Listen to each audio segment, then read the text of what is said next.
Sean todos bienvenidos a este su espacio denominado Desglosando sentencias clave en materia de derecho de familia. El día de hoy vamos a tratar una sentencia muy interesante con ocasión de un artículo que recientemente leía y que me hizo recordar esta sentencia. Estamos hablando de la C-107 del 2017 de la Corte Constitucional, cuyo magistrado ponente fue el doctor Luis Ernesto Vargas Silva. Sí, vamos a hablar hoy de la denominación de familia unipersonal y de su reconocimiento constitucional. Esta sentencia que nos habla de esa familia unipersonal y sobre todo nos define esta categoría, pues también menciona que otras sentencias también se venían refiriendo al tema, pero esta es la que muestra un cambio en esa categorización de familias que nosotros tenemos en Colombia. Por eso muchos autores hoy hablan del derecho a las familias y no solamente del derecho de familia. Comencemos pues entonces, y para contextualizarles, quiero comentarles que el artículo que he venido leyendo se denomina Hogares unipersonales, la experiencia de vivir solos y solas, de la profesora Patricia Uribe Díaz, que aborda el tema desde el punto de vista del trabajo social y que eso nos sirve también para recordarnos que el derecho está auxiliado por otras ciencias sociales. En este artículo ella muestra cómo hay dos corrientes diferentes, una que habla de la familia unipersonal y otra que dice que para que exista es necesario dos o más personas que tengan esa voluntad de conformar esa familia. Por eso realmente aquí no se habla de familia unipersonal, sino de hogares unipersonales, y muestra además cuál ha sido ese cambio que se ha dado en América Latina, que también se está viviendo en Europa, por cierto, de muchas personas que prefieren vivir solas. Personas jóvenes que quieren independizarse de sus padres y de sus familias consanguíneas y probar qué significa vivir solo. En segundo lugar, también aquellas personas que ya vienen con un divorcio, una separación, una ruptura de una unión marital de hecho y prefieren estar solos y solas. También aquellas personas que han quedado viudas, entonces deciden simplemente continuar su camino solas y no tener otra pareja. En fin, por diferentes razones es que se empieza a presentar esa figura de un hogar unipersonal. Son aquellas personas también que prefieren, muchas veces lo dicen así, estar un poco más tranquilas y vivir lo que significa esa independencia o esa soltería, pero que se caracterizan también con, como lo menciona esta autora, por esa relación directa que hay en toda la parte económica, individualizada de una sola persona, de poder vivir y aceptar todo lo que tiene que ver con sus gastos directamente por ella misma. Sí, también se habla, por supuesto, de aquellos jóvenes que deciden independizarse y sus padres siguen ayudándoles económicamente, pero en general hay una situación muy fuerte de independencia económica que hace que se tome precisamente esta decisión y que luego vemos cómo empieza a tener impacto eso también en la relación con los bienes, como lo muestra esta sentencia. Pues bien, empecemos un poco a analizar en qué consiste este pronunciamiento jurisprudencial. Un pronunciamiento que se dirige inicialmente contra el artículo cuarto de la Ley 70 de 1931, que nos habla precisamente de esa constitución del patrimonio de familia inembargable. Porque en ese artículo cuarto, que voy a leerlo, nos señala que el patrimonio de familia puede constituirse a favor, uno, de una familia compuesta por un hombre y una mujer mediante matrimonio o por compañero o compañera permanente y los hijos de estos y aquellos menores de edad. En segundo lugar, por la familia compuesta únicamente por el hombre o la mujer mediante matrimonio, compañero y compañera permanente, y finalmente por un menor de edad o de dos o más que estén entre sí dentro del segundo grado de consanguinidad legítima o natural, como lo decía inicialmente la norma. Esto es entre hermanos, y que sabemos nosotros que después del advenimiento de la Corte Constitucional, pues todo lo que tiene que ver con legítimo y natural hace caso a la Ley 29 de 1982 frente a esa igualdad que nosotros tenemos también en cuanto a las denominaciones de hijo matrimonial, extramatrimonial y adoptivo, y que también se extiende esto a las parejas del mismo sexo a través de otra sentencia. Entonces, en primer lugar, el demandante dice que se está violando todo lo que tiene que ver con el derecho a la igualdad, el libre desarrollo de la personalidad y también el derecho a la intimidad de aquellas personas que realmente deciden, por un lado, irse en solitario, es decir, conformar su hogar de manera unipersonal. También se refiere a las familias extensas y también se refiere a las familias de crianza. Y pues el demandante dice, nosotros no tenemos realmente un derecho a la igualdad entre todas las formas de constituir la familia para poder tener el patrimonio de familia inembargable, porque este va a responder únicamente a las parejas que son casadas, a las parejas que están en unión marital de hecho o a dos hermanos. Entonces, por eso decide presentar la demanda con esta argumentación. Cuando la Corte empieza todo su análisis, pues lo primero que hace es darse cuenta que es necesario hablar de una integración normativa,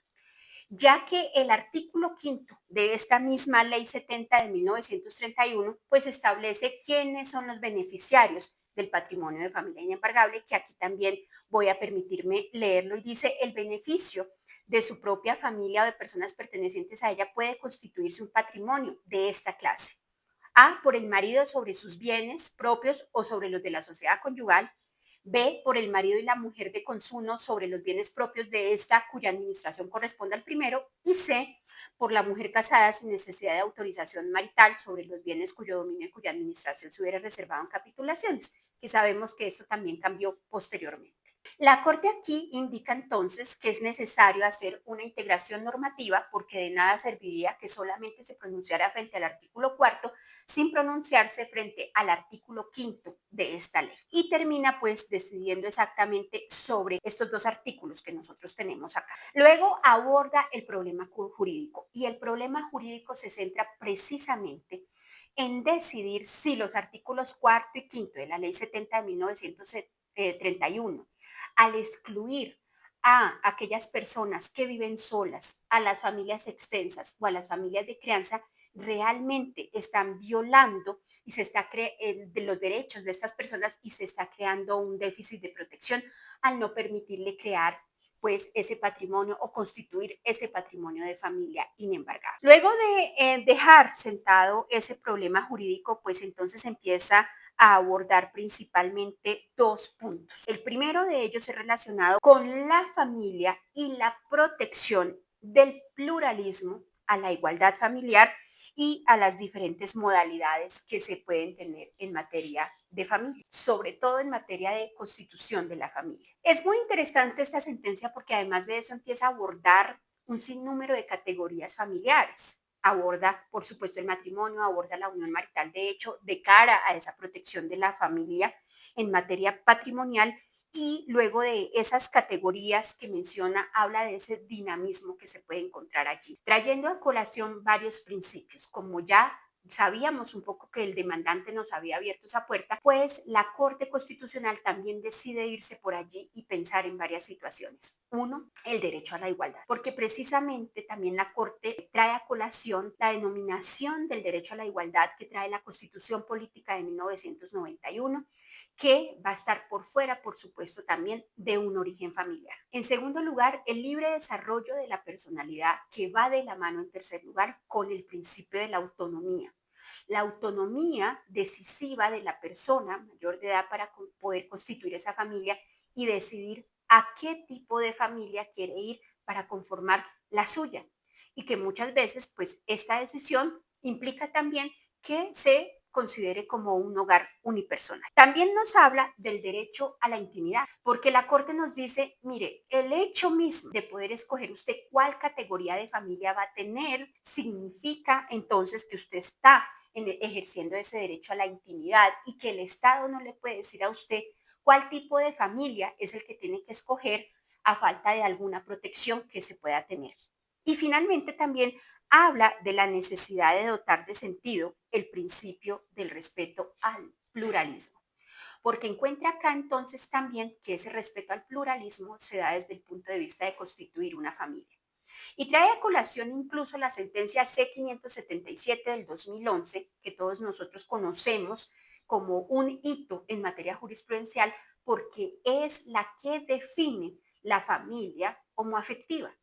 y es la que extiende los derechos a constituir una familia a las personas afectas a su mismo sexo o a las personas homosexuales. Trae a colación aquí esta sentencia y señala que de allí es importante respetar esa autonomía que se tiene y ese pluralismo para poder ejercer ese derecho a conformar una familia. Pero además de eso, nos trae a colación dos casos muy importantes, uno que se produjo con la Corte Interamericana de Derechos Humanos y otro con el Tribunal Europeo de Derechos Humanos. El primero de ellos, esto es el de la Corte, es el caso Atala Rifo Niñas versus Chile, un caso muy interesante del cual seguramente en posteriores videos estaremos hablando, pero donde la Corte Interamericana de Derechos Humanos habla de ese pluralismo en la familia y habla también de la necesidad de ese derecho a la igualdad que es requerido para poder ejercer el libre desarrollo de la personalidad en materia de decir, ok, este es el tipo de familia que yo quiero tener.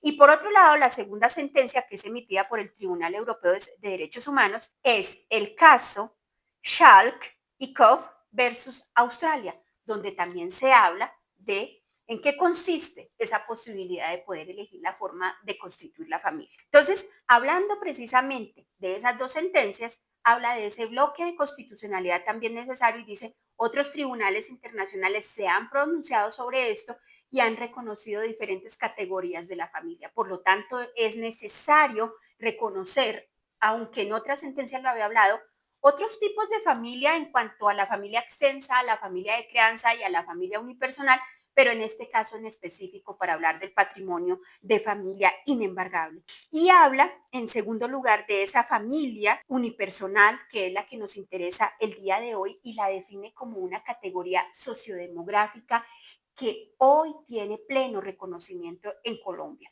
Y trae incluso estadísticas del DANE, donde en diferentes censos empiezan a notarse hogares que no solamente son monoparentales, cuya cabeza es la mujer o cuya cabeza es el hombre, hogares conformados por matrimonios, hogares conformados por uniones maritales de hecho o por familias extensas, sino o ensambladas incluso, sino también por la familia unipersonal. Y dice, hay una categoría sociológica que responde a la familia unipersonal. Y muchas veces esto, cuando nosotros estamos hablando en diferentes clases y la primera pregunta que hacemos es, ¿quién considera usted o qué considera usted que es una familia? Pues miren que en su mayoría de veces, y los invito también para que ustedes traten de responder esta pregunta de qué es una familia, pues normalmente empiezan a pensar en la definición del Código Civil, del parentesco por consanguinidad, incluso el parentesco por afinidad, que fue uno de los primeros textos que nos hablaba de la familia. Y luego nosotros traemos a colación un poco el artículo 42 de la Constitución Nacional, cuando en los inicios de la Corte Constitucional se hablaba de esa discusión si en la unión marital de hecho era familia y si era igual al matrimonio o no, al hablar la Constitución política de que la familia se conforma por la voluntad responsable, ¿cierto?, de tenerla. Entonces, nosotros miren que siempre estamos pensando en pluralidad de sujetos, ¿cierto? Porque cuando hablamos de la familia consanguínea estamos pensando desde el tronco hasta todo lo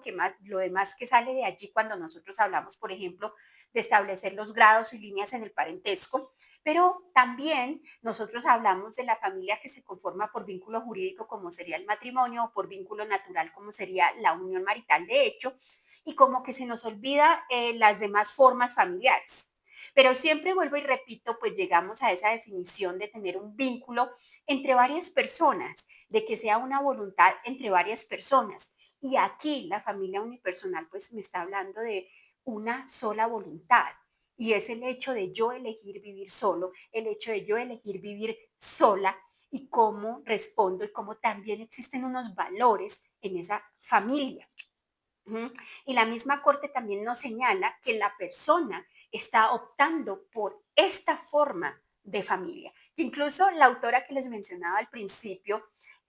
también decía, bueno, es que muchas veces las personas dicen, pues prefiero vivir solo porque me evito muchísimos problemas y muchísimas consecuencias que puedo tener incluso en materia patrimonial. Y sí, por eso es que la Corte empieza a hablar de esta influencia de la familia unipersonal en materia de patrimonio de familia inembargable. Trae a colación la sentencia C936 del 2003, donde ya había tocado este concepto de familia unipersonal, hablando del leasing habitacional y permitiendo en aquel momento que el leasing pues, se pudiera constituir a favor de una sola persona. Con esta sentencia, entonces, la Corte también empieza a hablar de una vivienda digna y de esa relación entre la habitación, entre el patrimonio y entre la persona que vive sola y que decide dejar ese patrimonio y protegerlo además para que sea inembargable. Luego de ese análisis, pues la Corte Constitucional termina declarando la exequibilidad de esta normatividad, tanto de las palabras a las que se había referido el demandante, que era sobre todo compañero y compañero permanente en el artículo cuarto, y la integración normativa que hace del artículo quinto, y dice, pues, en este caso también se tiene que entender que este artículo se va a aplicar a la familia unipersonal, a la familia extensa y a la familia de Cranzer. Aunque nosotros encontramos una aclaración de voto y un salvamento de voto dirigido también a si se podría considerar de esa forma o no, pues lo cierto es que la Corte termina dejándolo como tal y dice declarar exequibles el artículo cuarto y quinto de la Ley 70 de 1931 que autoriza la constitución de patrimonios de familia no embargables. Por los cargos analizados en esta sentencia y en el entendido que el patrimonio de familia podrá constituirse a favor de los integrantes de la familia unipersonal, de la de crianza y de la familia extensa. Entonces, quiero que ustedes también tengan en cuenta que si bien es cierto, hoy nosotros estamos hablando de la familia unipersonal, no es menos cierto que esta sentencia también va a cobijar a estos otros tres tipos de familia. Con esto entonces la Corte nos deja sentado este precedente, un precedente del que estamos hablando hace más ya de 8 años de esa familia unipersonal, y que entonces lo que quiero es que también ustedes me dejen en sus comentarios qué otro tipo de derechos puede tener la familia unipersonal, qué otro tipo de derechos patrimoniales principalmente puede tener ese hogar unipersonal, porque la Corte también ha adoptado esa denominación de hogar unipersonal. Y no olvidar pues que aquí también se habla de la familia de crianza, no olvidar que también se habla de la familia extensa, y no olvidar que hace ya más de 20 años prácticamente la Corte Constitucional con el Licen Habitacional venía hablando de la familia unipersonal. Es decir, que llevamos más de 2 décadas reconociendo esta categoría, pero que quizás socialmente no le hemos dado tanto valor. Así las cosas, damos por terminado el análisis de la sentencia del día de hoy. Los invito a compartir este video y sigamos aprendiendo juntos.